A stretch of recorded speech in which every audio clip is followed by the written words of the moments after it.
Saludos cordiales, doctora María Belén Ceballos.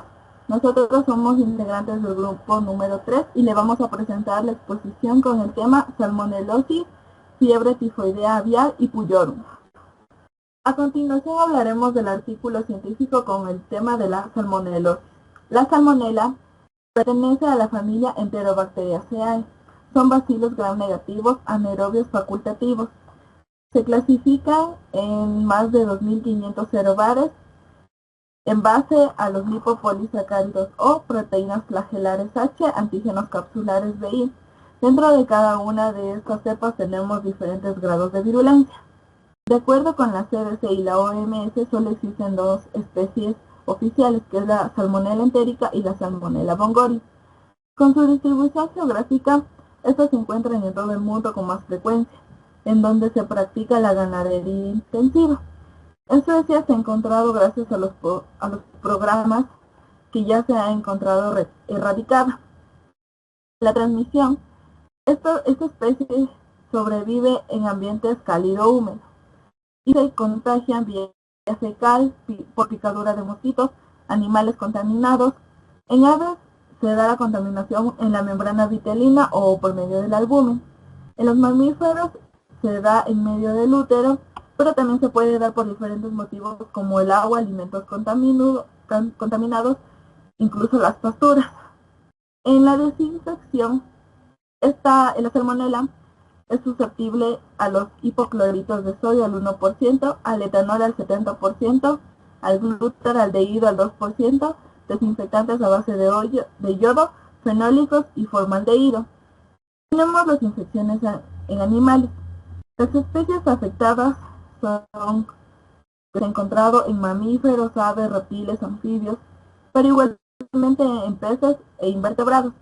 Los casos clínicos son frecuentes en el ganado vacuno, los cerdos y los caballos, pero sin embargo son poco común en los perros y en los gatos. Su periodo de incubación es muy variable. Presenta signos clínicos, pero la mayoría de veces es asintomática. Solo presenta síntomas cuando hay estrés, sea por diferentes motivos como es el hacinamiento, el transporte, falta de comida, el destete, el posparto y el cambio a diferentes climas. Los signos climáticos varían según la salud del hospedador, la cepa y la serovariedad. En rumiantes y cerdos y caballos, los síntomas en ganado es enteritis y septicemia, pero presenta también heces con sangre y mucosidad. En los síntomas en caballos tenemos enteritis grave y pueden morir dentro de las 24 a 48 horas. Es muy mortal en los caballos. Síntomas en cerdos. Presenta septicemia, enteritis crónica, inapetencia de coloración rojiza, oscura o violeta en la piel. En los perros y en los gatos, sus síntomas son comunes, por ejemplo, con diarrea aguda, presenta o no septicemia, neumonía, abscesos, meningitis, osteomielitis, celulitis, entre otros. Igualmente se pueden presentar abortos o dar a luz cachorros débiles.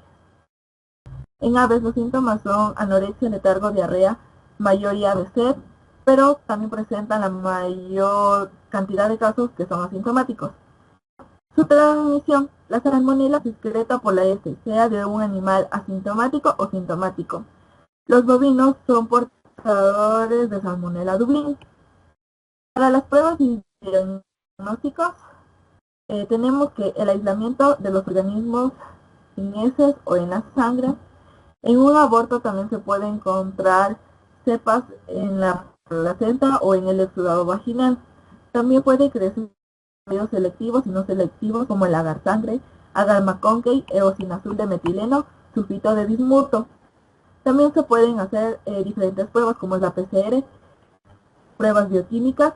Para identificar la serovariedad utilizamos los exámenes serológicos, que son muy útiles para el diagnóstico en rebaño. También incluimos pruebas de aglutinación. Para su prevención, sabemos que disminuye la compra de animales infectados, el aislamiento de animales infectados, el control de roedores, cuidar fuentes de agua y alimento, e incluso eliminar o sacrificar animales contaminados.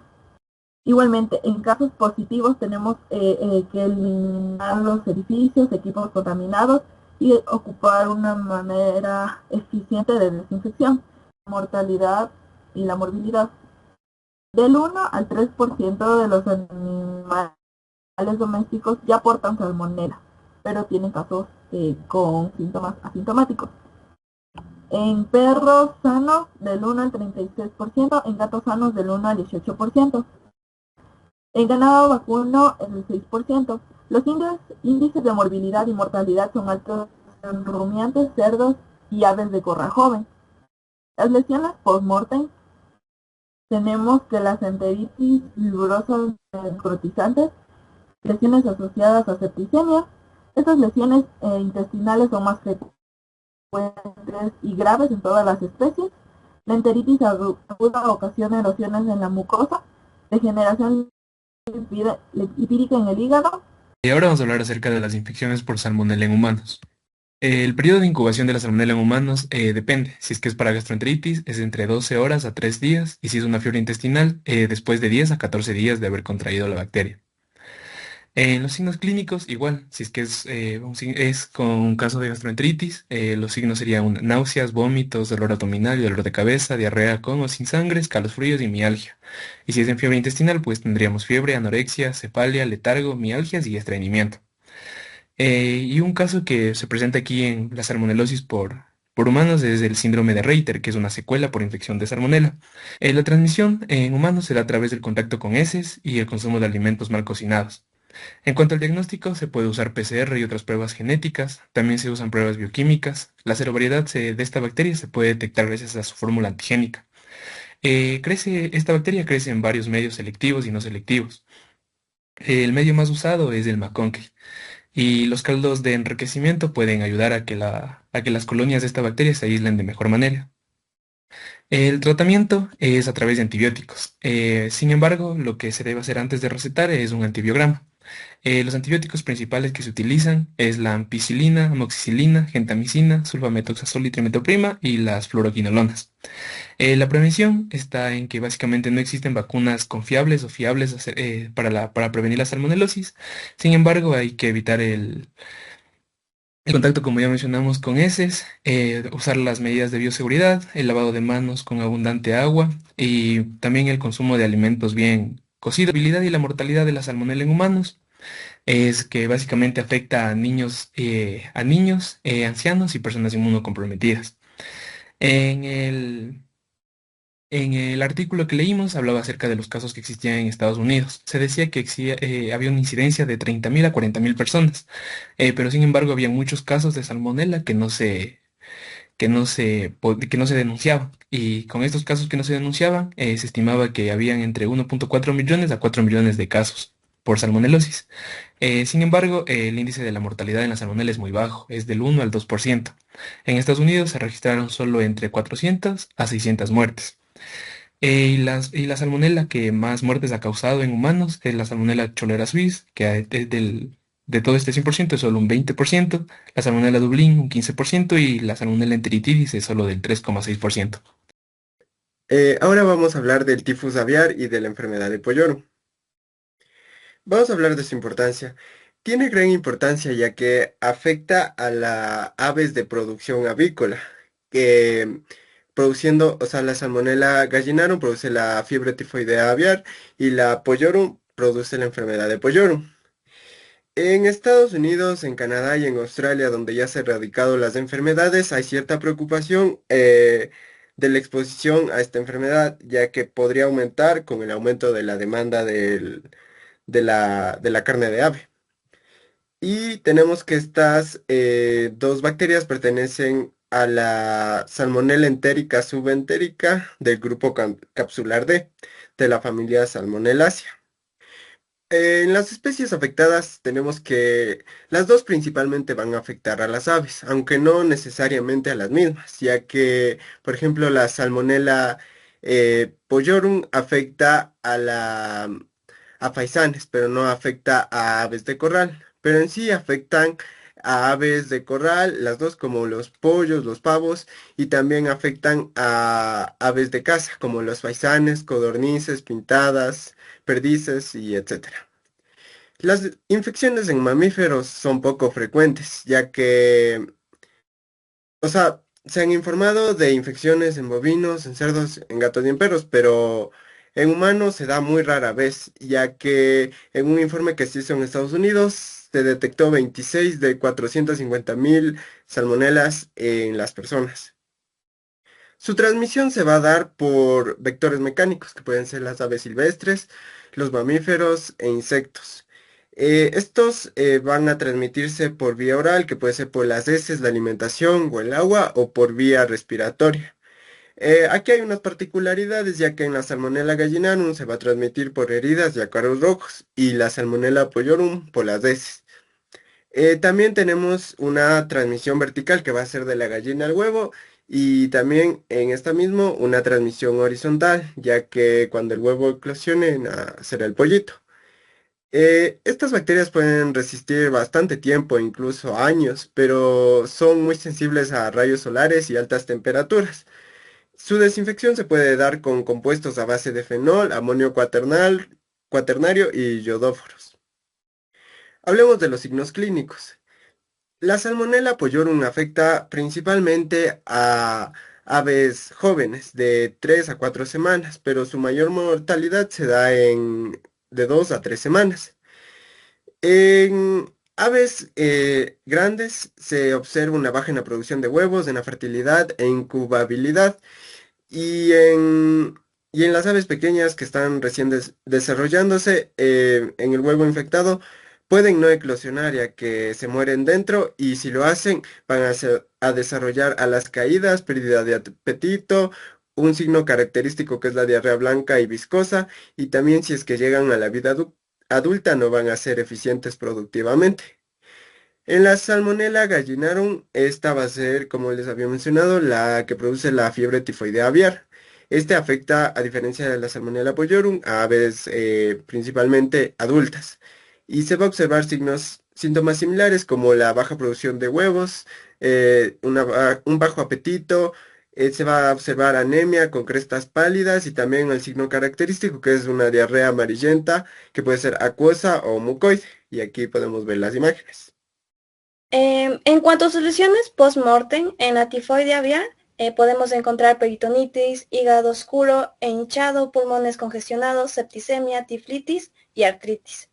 Y en cuanto a la enfermedad de Pujorum, se presenta hígado agrandado, enteritis catarral, necrosis focal, folículos quísticos, peritonitis fibrinosa, pericarditis, focos necróticos en testículos en caso de los gallos. En cuanto a su diagnóstico, se va a realizar mediante el aislamiento ya sea de la Salmonella gallinarum o Salmonella pujorum de órganos internos afectados, para luego realizar su cultivo. Se emplean medios no selectivos estándar y selectivos como agar McConkie, agar verde brillante, silosalicina desoxicolato y caldo de selenito F. También se realiza pruebas bioquímicas, serológicas, PCR y técnicas avanzadas como el RFLP, también el MBLA o LAM. La serología se utiliza para pruebas de lote o identificación de aves crónicamente infectadas y otros métodos también incluyen lo que son pruebas de ELISA y hemaglutinación. Para su tratamiento, se sabe que diversos antibióticos pueden usarse para tratar casos clínicos, pero no van a eliminar estas bacterias ya que son resistentes a los antibióticos.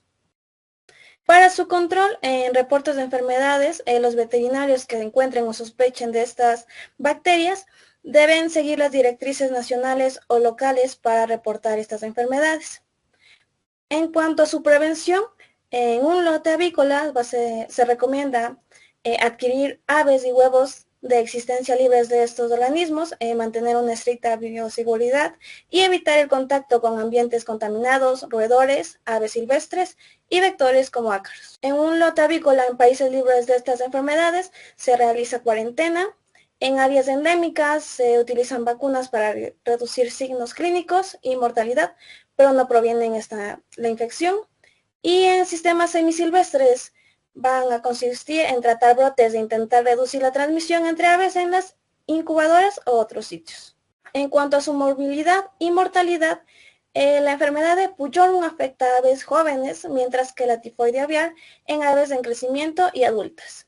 La mortalidad varía entre menos del 1% y el 100%, dependiendo de factores ya sea la edad y la raza. Por ejemplo, en las razas ligeras como la Leghorn son más resistentes a las enfermedades de Pujorum, mientras que las ponedoras de huevos marrones son más susceptibles a la tifoide aviar. En brotes de artritis por Pujorum, entre menos del 5% y 40% de las aves pueden estar afectadas. Y en aves no de corral, ambas enfermedades pueden causar altas mortalidades, superando el 50% de brotes grandes, aunque las aves acuáticas modernas parecen ser resistentes a los signos clínicos. Esta sería nuestra exposición acerca de los dos artículos científicos y podemos observar nuestra bibliografía. Gracias.